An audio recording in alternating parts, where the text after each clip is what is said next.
குஷி படத்துக்கு நீங்கள் ப்ரெஸ்லேயே இவ்வளோ ரெஸ்பான்ஸ் கொடுத்தீங்கன்னா தியேட்டர் என்ன ஆக போகுதுன்னு தெரியல. இளைய தளபதியை திருப்பி பார்க்குறதுக்கு எனக்கே ரொம்ப சந்தோஷமாக இருக்குது. திருப்பி ரொம்ப ஏன்னா we are missing that space இல்லை.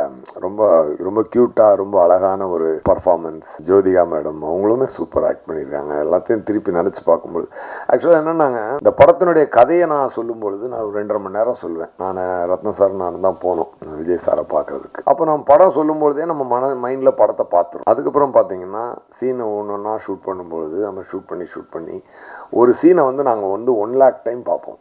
ஏன்னா எடிட்டிங்கில், அது டிஸ்கஷனில், மியூசிக் டேரக்டருக்கு கதை சொல்லும் பொழுது.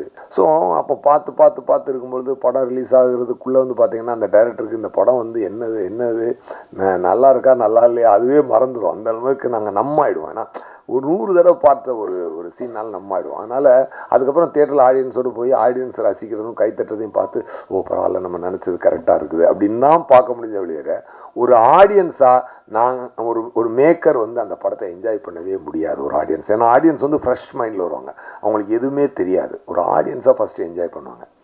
ஃபஸ்ட் டைம் நான் ஆடியன்ஸாக இந்த சாங்கை பார்த்தேங்க, இந்த படத்தை. ஏன்னா